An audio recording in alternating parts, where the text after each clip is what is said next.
Për të folur mbi protestat që po zhvillohen në Tiranë, kam të ftuar në një lidhje direkte Gritë Roy, pedagog në Universitetin CUNY në New York. Zoti Roy, faleminderit shumë për intervistën. Faleminderit ju për ftesën, kënaqësi. Si po i shikoni protestat në Tiranë dhe një mendim të shpejt lidhur me ditën e djeshme ku protestuesit rrethuan dhe kuvendin e Shqipërisë? Pikës pari, unë do t'i përcaktoja paksa më ndryshe protestat. Nuk janë thjesht protestat e Tiranës, po tani më janë protestat e të gjithë shqiptarëve kudo që ndodhen. Është një protestë kombëtare me shtrirje mbar kombëtare, do thoja, në të gjithë territorin e Shqipërisë, në gjithë viset ku jetojnë shqiptarët, po gjithashtu edhe në gjithë trojet ku ka shqiptarë të mërguar. Pra, kjo tani më është një protestë e shtrirë në sipërfaqe, e shtrirë në popullsi, që i përket gjithë popullit shqiptar dhe nuk i përket vetëm sheshit në Tiranë, pavarësisht se sigurisht ata që janë në shesh në Tiranë mbajnë barrën dhe peshën kryesore të veprimit kundër këtij sistemi. Unë i shoh këto protesta si më në fund rizgjimin e ndërgjegjes kombëtare shqiptare për të rrëzuar një sistem i cili ka bërë të kundërtën asaj që për cilën është zgjedhur, për cilën ja kanë dhënë votat shqiptarët gjatë gjithë këtyre viteve. Është një sistem i cili është përpjekur thjesht të krijojë kushte për pasurimin e atyre që janë pushtet dhe nuk është ndalur përpara asnjë lloj gjëje, as përpara shitjes territorit të Shqipërisë, njërit apo tjetrit gjatë gjithë këtyre 35 viteve. Dhe Zvërneci, Rjolli apo çdo gjë tjetër ishin vetëm pika e fundit që e bëri gotën të derdhet. Siç e kam thënë prej shumë kohësh, ata që kanë qeverisur Shqipërinë gjatë këtyre 35 viteve janë të organizuar në një pari antikombëtare, oligarkike dhe hajnore, të cilët bashkëpunojnë ngushtë me njëri tjetrin, të cilët janë jashtëzakonisht shumë kompakt, edhe sot kur flasim janë jashtëzakonisht shumë kompakt në minimin e qëllimeve të vërteta të protestës, duke futur brenda spica nga partitë e vogla, të cilët shkojnë atje për të rrëmbyer naiv me telefona ose me rrjete sociale, duke futur njerëz të cilët kërkojnë përplasje, duke futur njerëz të cilët kërkojnë dhunë ndërshqiptare, dhe duke e devijuar objektivin real të pastër, të mrekullueshëm, të ndershëm, të bukur të asaj proteste që është rrëzimi me mjete paqësore i kësaj parie, i këtij sistemi antishqiptar hajnor që ka krijuar kushtet vetëm kushtet për shqiptarët që të ikin dhe jo të rrinë në vendin e tyre. Në vend që të ishin krijuar kushtet që të rikthehen ata që mund të kontribuojnë në diasporë dhe siç po duket janë jashtëzakonisht shumë. Sepse keni protesta, vetëm nesër do të keni një 4 apo 5 protesta në Shtetet Bashkuara të Amerikës dhe në disa qytete protesta të shumë fishta. Do keni protesta, demonstrata, ka shumë aktivitete. Komuniteti shqiptar nuk ka qenë kurrë kaq aktiv në diasporë dhe në Shtetet Bashkuara të Amerikës dhe kudo tjetër, që tregon që kjo pari e ka mbyllur ciklin e vet, kësaj parie i ka mbaruar ora, është thjesht çështje kohe dhe mënyre se si do të bjerë, dhe unë mendoj që protestuesit nuk duhet të bien në atë që janë provokimet e Parisë së Tiranës për të krijuar, shkaktuar dhunë apo për t'ia hequr autoritetin moral kësaj proteste. Kjo protestë ka autoritetin moral më nga protesta e lëvizjes studentore shqiptare në vitin 90. Griti, a ishte provokim dalja Ardit Bitos në atë formë nga kuvendi i Shqipërisë? Sigurisht që ishte provokim, sigurisht që paria e Tiranës do t'i përdori të gjithë veglat. Mua më vjen keq se zotin Bido kam pasur një njohje të lehtë dhe për aq sa kam diskutuar me të më është dukur një njerëz që mund të ishte pjesë e zgjidhjes, mirë po secili bën zgjedhjet e veta, pra nuk kam gjë personalisht me zotin Bido, për sa kohë që ai është thjesht një vegël në duart e Parisë së Tiranës që del për të krijuar sherr. Nuk do jetë çudi që herën tjetër ai që do të dalë, mund të mos jetë Bidoja, të dalë për të me disa njerëz përballë, ata njerëzit përballë ta shkaktojnë dhunën me dashje, dhe të bëhen fotografi edhe të dalë si protesta është e dhunshme, se si nuk kanë respekt për institucionet e të tjera. Populli shqiptar duhet ta kuptojnë ata të Paris, që këto provokimet nuk pinë më ujë sepse populli shqiptar i ka ardhur majt hundës. Populli shqiptar ka parë mjaftueshëm prej tyre. Ata nuk bëjnë më. Ata duhet të largohen vetë ose do t'i largojnë njerëzit në një mënyrë ose në një tjetër. Jo sepse e them unë dhe jo sepse kam unë 16 vjet që e them këtë argument që del sot në shesh me aq sa kam mundur, por sepse tani më e kanë përvetësuar dhe e kanë adoptuar shqiptarët e thjeshtë, shqiptarët e rinj, ata që kanë studiuar, po që ju duket sikur nuk kanë asnjë lloj ardhme në Shqipëri. Shqiptarët mbi të gjitha, është një temë që nuk preket shpesh në media, shqiptarët që duan të jetojnë me nder. Ka bërë përshtypje duhet t'ju jap një pasazh nga ato çka unë shoh për protestat. Ishte një grup, një 2 a 3 zonjusha, të cilat desha vetëm të tregoj një episod nga protestat që më bëri përshtypje në kohët e fundit. Ishin 2 zonjusha të cilat u prezantuan si influencera, pra ishin pikërisht ajo me të cilën u tall kryeministri kur doli dhe tha që janë ato zonjushat që marrin poza e të tjera. Dhe ato u prezantuan se të tilla dhe unë fakt u bëra gati që ta kaloj atë video dhe të shkoj tek videoja tjetër. Mirë po, sa më shumë që flisnin, aq më shumë ato të dyja shprehen pikërisht atë që e kanë ndjesi të gjithë të rinjtë të reja sot. Ato folën për mungesë mundësish. Ato folën për mungesë të mënyrës së jetesës në Shqipëri me nder, pa ju ulur njërit apo tjetrit dhe pa dashur të merresh me 200 pisliqe në ditë. Pra ato folën me një qartësi dhe me një mençuri që shkonte përtej asaj të cilën ata e prezantuan si profesioni i tyre. Unë isha njeriu i fundit që prisja prej tyre diçka aq të mençur dhe u surprizova jashtëzakonisht shumë që më tregon që shpirti i protestës është në vendin e duhur. Shpirti i protestës është i ndershëm, është shpirti shqiptar, duhet drejtuar në drejtimin e duhur, pra kanë përgjegjësi të gjithë ata që merren me organizim, gjithë ata që janë në drejtim, që të mos e lënë këtë shpirt të shpërndahet, të mos ta lënë të kanalizohet, se ka përpjekje sa duash për ta kanalizuar këtë, për ta kanalizuar si një përpjekje midis Evropës dhe Shtetet Bashkuara të Amerikës. Ne shqiptarët nuk jemi mish për top për askënd, ne duam thjesht që të përmirësojmë jetët e shqiptarëve, kudo që ata jetojnë dhe mbi të gjitha në vendin tonë. Ne duam të kemi një vend që të jetë i joni, ne duam të kemi një vend ku që të përparoj, të lulëzoj, ku të mos shpopullohet vendi, duam të kemi një vend që të jetojmë me nder, si të gjithë të tjerët, dhe brenda mundësive tona dhe brenda aftësive tona që nuk janë të vogla,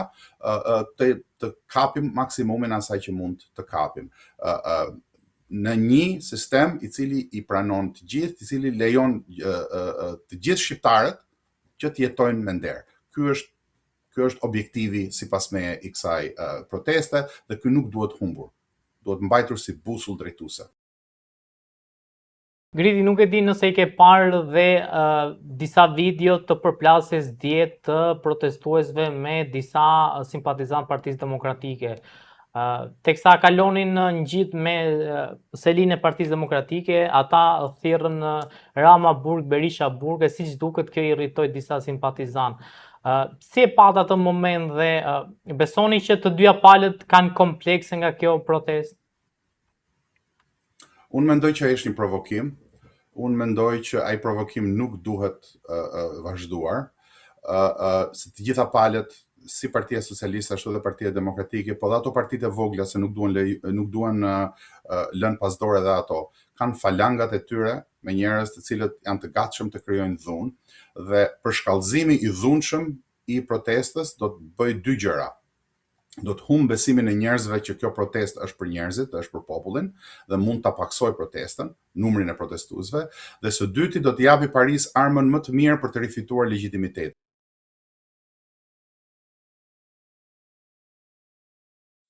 Protestuesit duhet ta kuptojnë që arma e tyre më e mirë është që ata kanë thyer legitimitetin e Parisë së Tiranës. Paria e Tiranës mund të mbijetojë edhe ca kohë me këto institucione që janë, por legitimitetin tani më e ka të tejkaluar. Nuk i beson më asnjëri atyre, as vetë militantët nuk i besojnë. Thjesht reagimet e militantëve janë reagime instinktive të njerëzve që janë marrë gjithë jetën me atë punë dhe gjithë jetën kanë hedhur molotov dhe janë marrë me grushta dhe me zënka dhe këto janë pra pyka që Paria e Tiranës i fut mes shqiptarëve. Paria e Tiranës intereson shumë që shqiptarët në atë protestë ta shohin veten si të majt apo të djathtë, si jeshil apo të kuq, si flamingo apo si kombëtarist e të tjera e të tjera. Protesta nuk është e asnjërës prej këtyre rrymave, protesta është e shqiptarëve. Në atë shesh, të gjithë njerëzit që dalin me dhjetra dhe me mira nuk janë më as të majt, as të djathtë, janë thjesht shqiptarë që duan të jetojnë me nder. Ky është thelbi dhe ky thelb nuk duhet të kaluar, provokimet do të vazhdojnë, do të përshkallëzohen. Nuk ka asnjë dyshim që Paria e Tiranës do të reagojë, sepse është mësuar që të reagojë. Reagimet e saj janë të tipit të dhunshëm. Do të reagojë edhe pjesa tjetër, mos keni merak, edhe Partia Socialiste e nxori deputetin, edhe Partia Demokratike e nxori ata militantët mendje ose të pamend që din vetëm të rrihen me grushta, kërcënimet ndaj njerëzve vazhdojnë, por kjo nuk duhet ta ndalë atë që është qendra e gjithë kësaj lëvizje, pra kjo duhet kthehet në një lëvizje mbarkombëtare e cila përfundimisht e largon Parinë e Tiranës nga pushteti dhe akoma dhe më e rëndësishme dhe akoma dhe më e duhur është që krimet e kësaj periudhe duhet ndëshkohen një për një. Shqiptarët nuk duhet bëjnë më gabimin e viteve 90, kur lëvizja studentore shqiptare nuk u mbështet aq sa duhet për të përfunduar atë që nisi, u mbyll thjesht me krijimin e disa partiçkave të dala nga gjiri i inteligjencës së ish regjimit komunist. Nëse do të lejohen partiçkat e vogla, nëse do të lejohen pyka të tjera të cilët din të aktrojnë dhe të teatrizojnë bukur çdo lloj proteste, sepse sot ke 1001 mënyra për ta bërë një protestë që duket bukur, dhe nuk do të shkojnë deri në fund shkatërimit të çdo instrumenti kontrollit të kësaj parie dhe ndëshkimit të plot, të përplot të secilit prej tyre. Nuk duhet ta gëzojnë pasurinë që kanë marrë duke vjedhur nga xhepat e shqiptarëve dhe duke i lyer duart dhe këmbët me gjakun e shqiptarëve. Kjo duhet të jetë e pandryshueshme, e panegociueshme dhe për sa kohë që kjo qëndron, duke ditur që dhe legitimiteti i tyre ka përfunduar, nuk ka as dhe një lloj shansi që Paria të mbijetojë kësaj lëvizje. Me gjithë lëvizjet e shumta, listat e intelektualëve që mbijnë nga do e të tjera. Gritja, ka nevojë kjo protestë për të ketë lider në krye apo të vazhdojë kështu siç është nisur?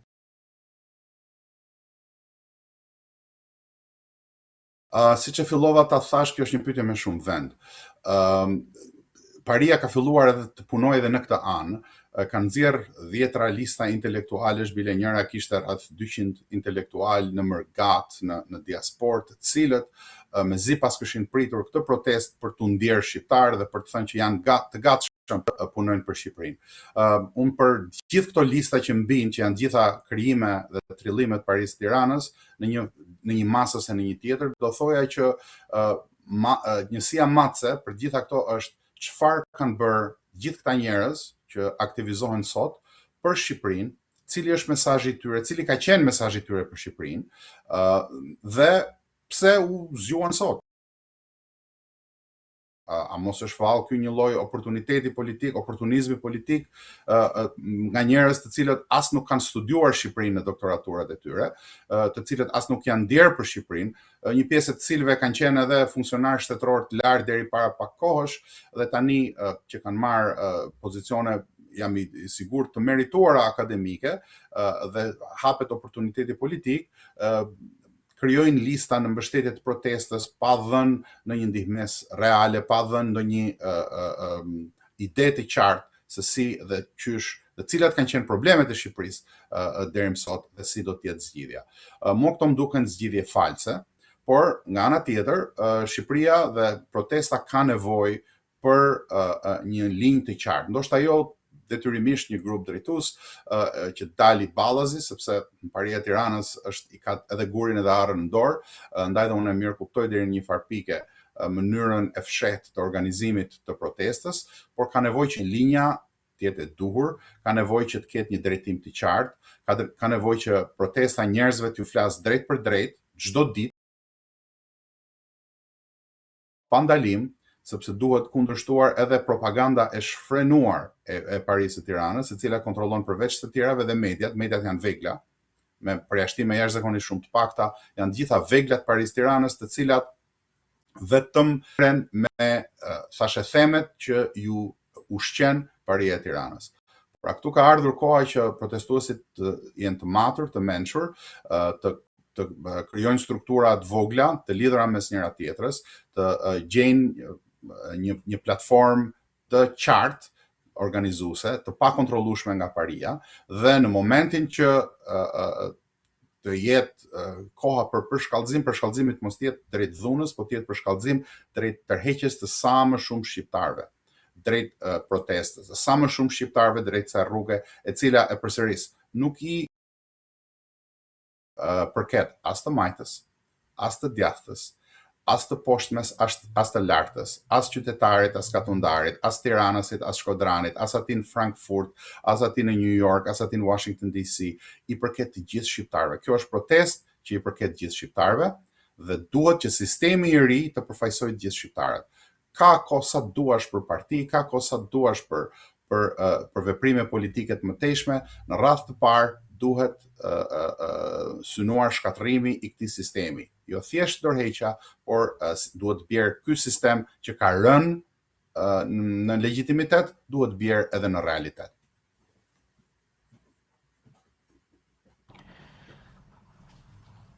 Pyetja që bëhet më shpesh, po themi në qarqet e protestuesve, por edhe mes shqiptarëve është, besoni që Rama do t'jap dorëheqjen?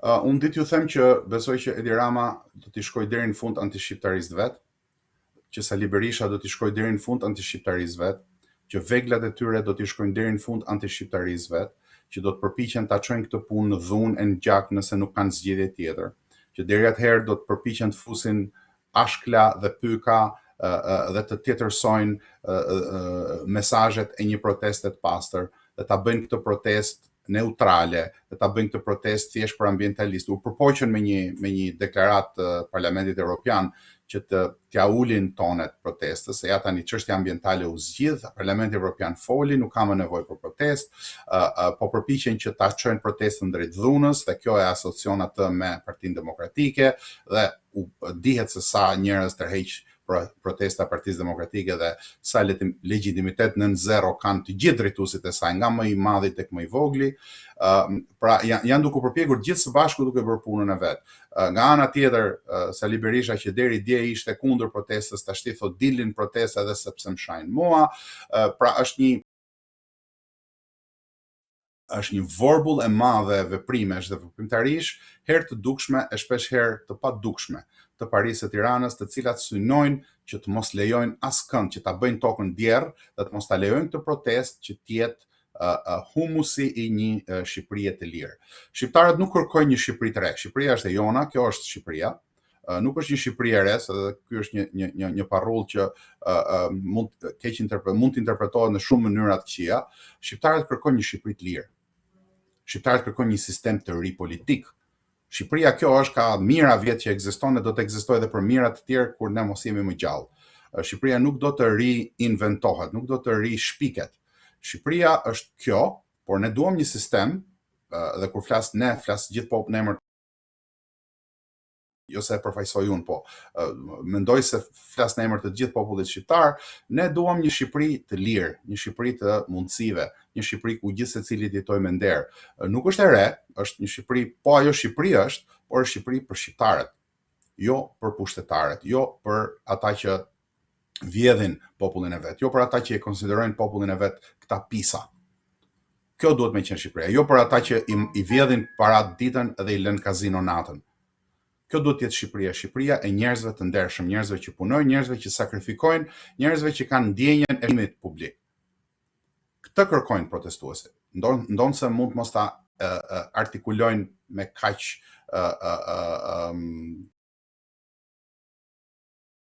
nuancë sa po artikuloj unë jam i bindur që kushdo që i flet një protestuesi këto fjalë gjen mirëkuptim tek protestuesit. Pa asnjë lloj dallimi, as majtas, as djathtas, as në qendër, as sipër, as poshtë, as verior, as jugor, as nga Kosova, se kryeministri prandaj e cilësova anti-shqiptar, doli dhe me atë tezën më anti-shqiptare të mundshme që tha kosovarët nuk duhet vinë këtu. E para punës nuk ka kosovar, ka shqiptar të Kosovës.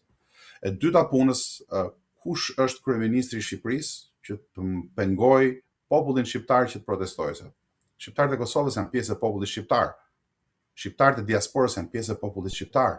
Shqiptarët e Iliridës janë pjesë e popullit shqiptar. Shqiptarët e Çamërisë janë dhe Arvanitësit janë po ashtu pjesë e popullit shqiptar. Kështu që nuk ka të drejtë askush ta thotë këtë, po një kryeminist anti-shqiptar sigurisht që e thotë këtë dhe sepse do të dali nga laku ku e gjen veten sot. Ka pasur një përplasje mes Agron Sheh dhe kryeministit Rama ditën e djeshme. Besoj e keni parë në po themi video përplasjen. Çfarë mendoni për këtë po themi debat dhe a keni besim tek partitë e reja? Ai debat më duk debat i stisur, që të them të vërtetën se mendoj se ka ardhur koha që të mos bëjmë më as diplomaci, as mos kemi më fjalë të tërthorta, se njerëzit janë lodhur, janë vërtet lodhur nga fjalët e tërthorta. Mendoj që është protestë, ajo video ishte e stisur. Mendoj që Agron Sheha është pjesë e Paris Tiranës.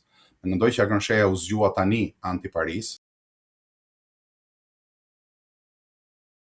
sepse ashtu i erdhen interesat, por ka vite ka qenë deputet, ka qenë pjesëtar e Partisë Demokratike, kur nuk është shprehur në favor të interesave shqiptare, kur nuk e ka përqafuar ideologjinë kombëtare, kur nuk është ndier keq kur ishte deputet dhe kur synonte të ishte kryetar partie. Pra, çështjet e ambicës politike të tijat janë legjitima, ai do ka ambicie politike që të ruajë bizneset, ka bashkëpunuar si me Edi Ramën, ashtu edhe me Sali Berishën, ashtu edhe me Lulzim Bashën, ka bashkëpunuar me Dreqin dhe me Dbirin. Kështu që një njeri që deri dje ka bashkëpunuar me Dreqin dhe Dbirin, edhe nesër është i gatshëm të bashkëpunojë me Dreqin edhe me Dbirin. Pra nuk e shoh si një gjë serioze. Për sa i përket partive të vogla, vlen i njëjti vlerësim. Çdo parti ose çdo grupim duhet sipas meje, sipas mendimit tim, vlerësuar me atë që ka bërë në favor të shqiptarëve gjatë gjithë këtyre viteve. Retorika shkon dhe vjen. Intervista dim t'japim të gjithë, teatër mediatik tani më, sidomos ky brezi më i ri, ka mësuar ta bëj shumë mirë teatrin mediatik, sepse është koha e influencerave, pra shumë njerëz mbajnë familjen me bukë me teatr mediatik në media sociale. Problemi këtu qëndron që si gjykohen këta në realitet, cili është thelbi i këtyre lëvizjeve. Po ti gërmosh pak, në asnjë prej këtyre lëvizjeve ose prej këtyre partishkave të vogla, unë nuk shoh ndonjë farë të një ideologjie të qartë, të një qasje pro-shqiptare, të sakrificës për shqiptarët. Nga një anë kemi Qorin që kërkon të rimbjell traditën komuniste në Shqipëri, me anë të ideve të Rosa Luxemburgut e të tjerë, dhe i cili sipas meje përbën brezin e tretë dhe i cili do të mbështetet paria Tiranës për shkak të lidhjeve që ka e të tjera. Në krah tjetër kemi zotin Shehaj, kemi zotin Lapaj, të cilët bëjnë teatr mediatik. Zoti Shehaj ka një ushtri të madhe që ka angazhuar me para, të rinjshet e reja që ndajnë videot e tij në rrjetet sociale, sepse të gjithë janë profiter. Janë njerëz që janë duke përfituar nga situata për të marrë nga një kock. Ajo që duhet parë është kush është për të shpëtuar Shqipërinë. Kush është për të shpëtuar Shqipërinë nga plagët. Jo kush do t'i hajë dhe kockat që i kanë mbetur. Se i ha paria mirë kockat, nuk kemi asnjë lloj problemi me aftësinë e tyre për të ngrënë kockat që kanë mbetur të Shqipërisë tonë të dashur. Ata janë mjeshtra të kësaj pune, janë mjeshtra për ta vjedhur, plaçkitur, gjakosur, e për të bërë gjitha gjërat më të këqija të mundshme. Nuk na duhen fytyra të reja me mjete të reja komunikimi për ta bërë këtë gjë. Ndaj dhe mendoj që nuk mund të jenë zgjidhja. Zgjidhja do të vijë nga një grupim ose nga një frym e cila është totalisht, tërësisht jashtë kontureve të Paris-Tiranës, e cila do të ndryshojë jo thjesht qeverinë, se edhe një qeveri teknike e bëjnë ata, nuk kanë asnjë lloj problemi, po do të ndryshojë mënyrën se si është konceptuar shteti. Do të ndryshojë mënyrën e mekanizmave të kontrollit ndaj qytetarit dhe ndaj shtetarit. Një mënyrë transparente, një mënyrë që ti përshtatet traditës shqiptare, një mënyrë ku ta gjejnë veten të gjithë shqiptarët kudo që ndodhen dhe me rëndësi jo pak të madhe, me rëndësi shumë të madhe, që të krijojë një sistem ekonomik ku të gjithë shqiptarët kanë mundësi të jetojnë mirë, deri diku mirë. E jo të jetojnë oligarkët që i marrin paratë dhe nxjerrin jashtë dhe shkojnë pinë kafe në Monte Carlo dhe shqiptarët të rropaten e të ikin rrugëve të botës. Kjo është ajo që kërkojnë shqiptarët, nuk kërkojnë ndryshim fytyrash. Amerikanët kanë një shprehje, mund t'i vesh buskuj sa duash, një derë i mbetet derë. Me që erdhën të Amerikanët, është emëruar ambasadori i ri Amerikan në Shqipëri. Çfarë pritshmërisë keni nga ky ambasador? Siç e dinin, ne kemi diskutuar dhe bashkë në këtë podcast, që ju pata thënë që prisa zhvillime të shpejta për sa i përket ardhjes ambasadorit të ri dhe doli që ashtu ndodhi. Është një zhvillim shumë i mirë. Ka pasur disa përpjekje që ta vendosin protestën si mish për top, siç e thash më parë, të një lufte midis Bashkimit Evropian dhe Shtetet e Bashkuara të Amerikës. Ne shqiptarët duhet jemi jashtëzakonisht shumë të qartë, mos lëm asnjë lloj pikë dyshimi në anën e kujt jemi ne jemi në anën e miqve historik të Shqipërisë. Jemi në anën e atyre që nuk na kanë lënë balt kur ka qenë puna për të ndihmuar Shqipërinë dhe sigurisht që Shtetet e Bashkuara të Amerikës kanë një vend veçantë në atë pjesë. Ardhja e ambasadorit për të dalë tek pjesa e pyetjes tuaj do t'i shërbej qartësimit të linjës së ambasadës, sepse kur një ambasadë nuk ka ambasadorin, është më e vështirë që linja të dali nga i ngarkuari me punë, përdoret gjuhë më diplomatike. Unë kam përshtypjen që ambasadori i ri do të përdorë gjuhë më pak diplomatike dhe më të drejtë për drejtë, për shkak të formimit të tij, për shkak të asaj që ai ka bërë në të kaluarën, për shkak të qenit general, dhe unë besoj që kur duhet dhe kur i intereson Shtetet e Bashkuara të Amerikës, ai do të di ta ndaj shapin nga sheqeri me shumë qartësi.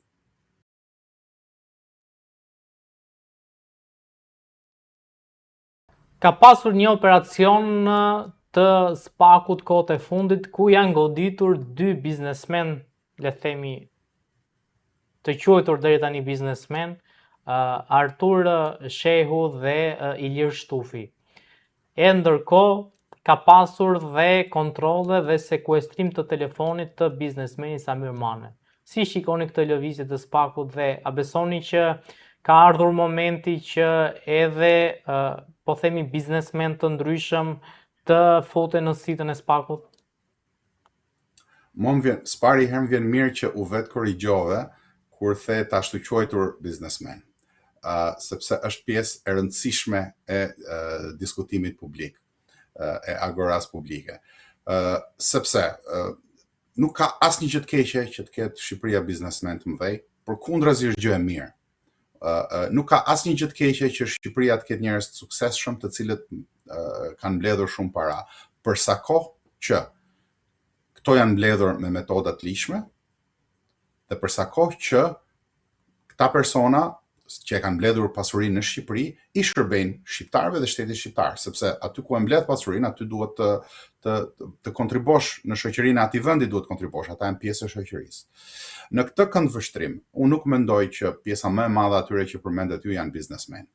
Unë mendoj që janë sekser, disa janë tregtar droge, disa të tjerë janë sekser të çdo qeverie, të cilët kanë marrë nga shteti shqiptar mundësinë për të ndërtuar dhe për të zhvilluar biznese pa asnjë lloj rregulli, pa asnjë lloj sistemi mbrapa dhe për të përfituar në ndotur çfarë është për të ndotur dhe për të larguar. Ky lloj sistemi i shërben sigurisht këtij grupi, kësaj klase, janë shumë të tjerë, ju përmendet vetëm disa, po janë dhe shumë të tjerë. Një pjesë e mirë e tyre kanë lidhje me shumë interesa të tjera të huaja jo shqiptare, por në këto që përmendet ju, një tregtar droge, një trafikant droge, do ishte më mirë ta quanim, nuk mund quhet biznesmen tani se po quajmë atë biznesmen, atëherë kjo është ajo bjerrja e diskursit moral, e diskutimit moral në media, që ka ndodhur me dijenin dhe me shtysën e Parisë së Tiranës. Pra këta quajnë biznesmen këdo që bën para. Nuk është ashtu. Një njeri që trafikon drogat palishme duhet të jetë në burg, jo në biznes. Dhe një njeri që ka mundësuar këto për të pastruar para duhet të jetë në burg, jo në biznes. Një njeri që ka shkatruar rivjerën shqiptare në jug në bashkëpunim me të gjitha qeveritë e mundshme, duhet të jetë në burg, jo në biznes. Njerëz të cilët kanë betonizuar pjesë të mëdha të Shqipërisë për interesat e tyre duhet të jenë në burg, jo në biznes.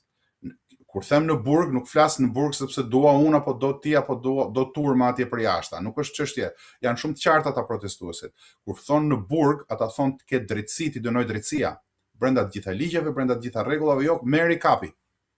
Se me këtë spekulon ai Duqja i Surrelit. Kur thotë që këta janë fashist. Jo, më nuk janë fashist këta duan drejtësi. Ne duam drejtësi. Ne duam që sistemi i drejtësisë kur ti, siç thuhet në gjuhën popullore, e bën balt, të kapit fusin burg.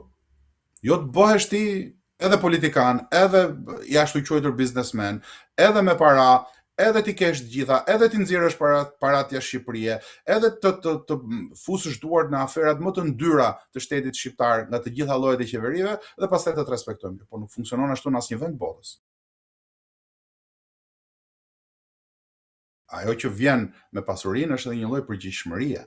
Që vjen është një etikë përgjegjëshmërie dhe këtë etikë përgjegjëshmërie e kanë ata që e kanë nxjerr vet paran nga hiçi, ata që kanë punuar për para, ata që e kanë bërë biznesin vet, ata që e kanë marrë biznesin me anë të makinacioneve me qeveri të ndryshme ku nuk ka pasur as gar, as gjë tjetër, ku çdo gjë ju vjen gati ke dora, ku fitimi fillestar është gati 300%, dhe nganjëherë ata vjedhin edhe më shumë se duhet t'ju japin pjesën politikanëve e të tjerëve, atëherë ky nuk është më biznes, kjo është organizatë kriminale. Edhe organizatat kriminale kanë vendin në burg, në një vend me drejtësi. Pastaj në një vend ku rrim bim bam, atëherë dakord, nëse jemi rrumpall, atëherë në rregull. Le të qëndroj qeveria e Rrumpallës e Duqes Surrelit, le të bëj sikur bën opozita e trustit gështenjave dhe jemi në rregull. Po pikërisht këtë lloj mendësie e ka thyer kjo protestë. Prandaj për mua është një protestë që ka vlerë shumë të madhe. Edhe nëse dështon nesër, edhe nëse i marrin edhe i arrestojnë të gjithë, mos o zot. Por edhe nëse dështon nesër, ka thyer këtë pathyeshmërinë e Parisë. Këta nuk janë të vetmit. Ka alternativa, shqiptarët dinë dhe duan alternativa. Kjo është një fitore jo e vogël, por jashtëzakonisht shumë fillestare, sepse pa u thyer tërësisht sistemi i kësaj parie nuk ka zgjidhje. Zgjidhjet do jenë të gjitha të minuara nga brenda. Të falenderoj shumë për analizën që bët këtu me mua në VIP Magazin, ishte kënaqësi si në çdo intervistë. Falenderimet ju takojnë ju, deri herën tjetër.